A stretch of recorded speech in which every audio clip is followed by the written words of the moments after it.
guys, it's Misshadei and welcome to this channel. Today's video will be about transferring to a different college. I have transferred to many colleges in my college career and I still have a year of college left, so I thought that this was something that I could talk about because I have so much experience when it comes to transferring to different colleges.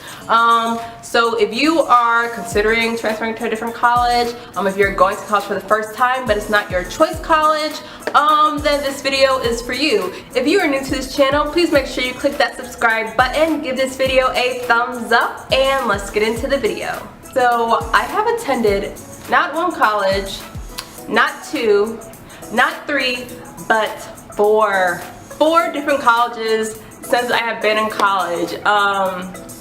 I know that's a lot. I'm the earth, would she attend 4 different colleges? Like, that's crazy. It's just too much. So, like, why would you do that? Looking back on it now, it was definitely a lot, and I did them for various different reasons, which I will touch on them in this video. If you were thinking about transferring to a different college, you are thinking about it because the college that you go to now is lacking in some area, whether it's the degree program you want, money, location, family, friends, whatever, job outlook, opportunities. There's so many different reasons why someone may want to transfer to a different college, and all those reasons are valid. Let's just start at the beginning.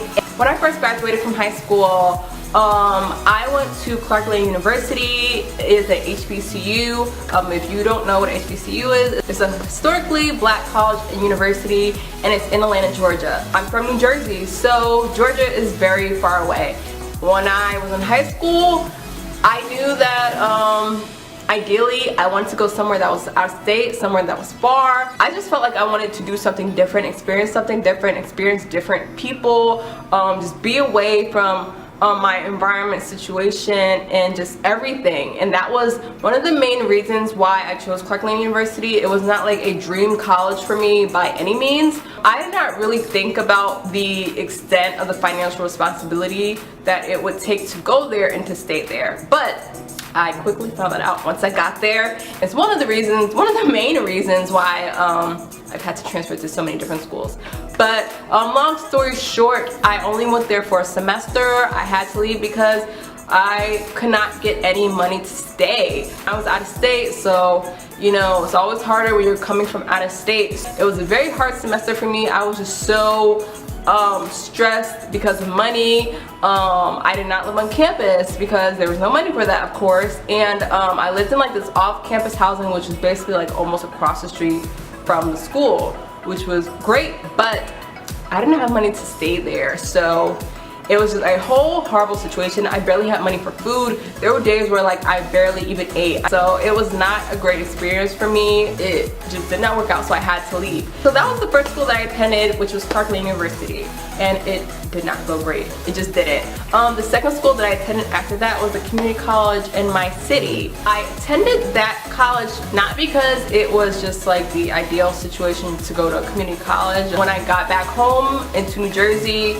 I started this like IT program, and they basically paid for me to go to that school, so that was the reason why I enrolled back to that school. So I did manage to actually finish a 2-year business administration associate's program at that community college. Then I transferred over to the state school, which is the school I'm at now, called Rutgers University. When I transferred to the school I'm at now, I didn't have to take any of those basic classes because all those credits transferred over. That was the third school, so I'm trying to help you guys like keep on track like which school I'm at. So we're at the third school right now. So when I transferred into Rutgers University, I was still working in IT, and I was working full-time, so I was only going to school at night. When I transferred in there, I transferred as a business major, and I transferred into that school because it was a school out of convenience. At that time, it was cheaper. Well, I thought it was cheaper compared to other schools in the state, and it was like 10 minutes away from where I lived. It was just really convenient, and at the time I thought I wanted to do a business program, so you know, I thought that made sense. And at that time, the IT like job work program that I was doing, they paid for my classes there as well. So of course, another major reason why I transferred to that school. So it was basically about a year in when I was at the third school that I transferred to, which was Rutgers University. And I stopped working my IT job. I was working that job for almost 5 years, so it was just time for a change for me, and I just wanted to do something different. And so it brings us to the next school that I transferred to, which we're at number 4 right now, people. The fourth school that I transferred to was Howard University. Now, Howard University is also an HBCU, and like, in my opinion, like one of the best HBCUs, like the elite of HBCUs. So I wanted to transfer there because it was further away. I wanted to get away from New Jersey. I mean, I just did.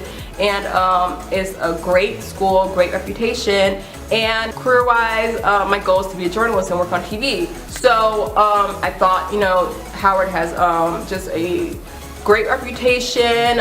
People graduate there and they get jobs. There's so many people that I heard about that went to that school and got jobs in media and entertainment industry. So I'm like, you know what, that's where I want to go, that's where I need to go. So those were the main reasons why I just decided to transfer there. I did not get accepted to that school as a freshman, but I did get accepted there as a transfer student, because as a transfer student, the requirements are a little bit different. So if you don't get into your dream school coming right out of high school, don't give up at that point.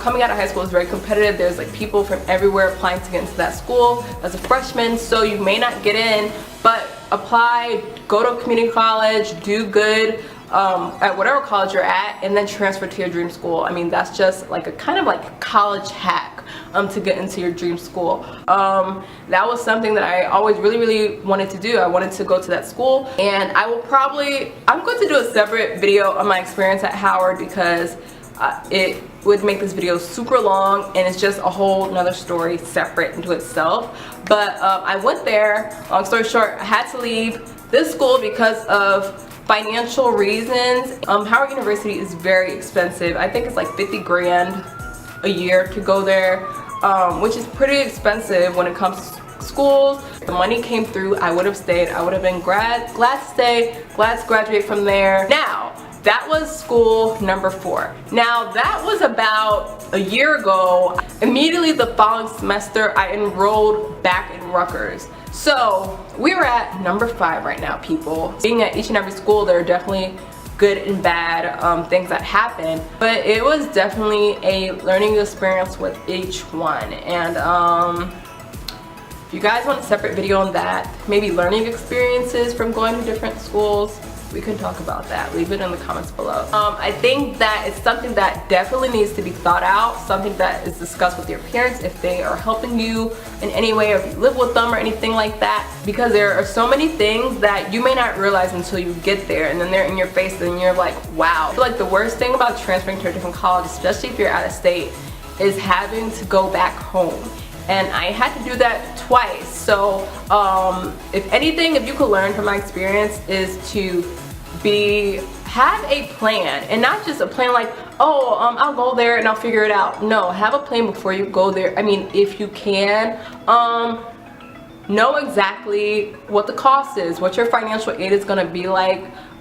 If you don't get financial aid, what are you gonna do? How are you gonna make up for that extra cost that your financial aid is not providing? And will you be able to do that in a semester's time, which may sound like a long time, but it goes by so fast. And if you're not thinking about those things, being able to find a job is going to be a struggle. Being able to find scholarships is going to be a struggle in that one semester. At the end of the day, if you can transfer to a program that will be better for you, a program that will accept your credits, and a program that you can afford, I think do it. I mean, there are so many different colleges out here, and sometimes we just get stuck in such a place of comfort that you don't think about all these other options when you're straight out of high school. College is such a big part of your beginning stages of life. I do think it's important to go to a school that you like and that you're getting something good out of, because you spend so much money on this experience. So it's important to make it what you want it to be, and that starts with going to school that you want to go to. So I am all for transferring to different college, but just be smart about it. Just develop a more thorough plan than I did. I hope that you guys got something out of this video. I hope that I did not ramble too long. It's just so much in my mind, and that's why I probably will do like 2 more videos on this topic, because it's just so much. Please remember to subscribe to this channel, follow me on my social media accounts, and I will see you in the next video.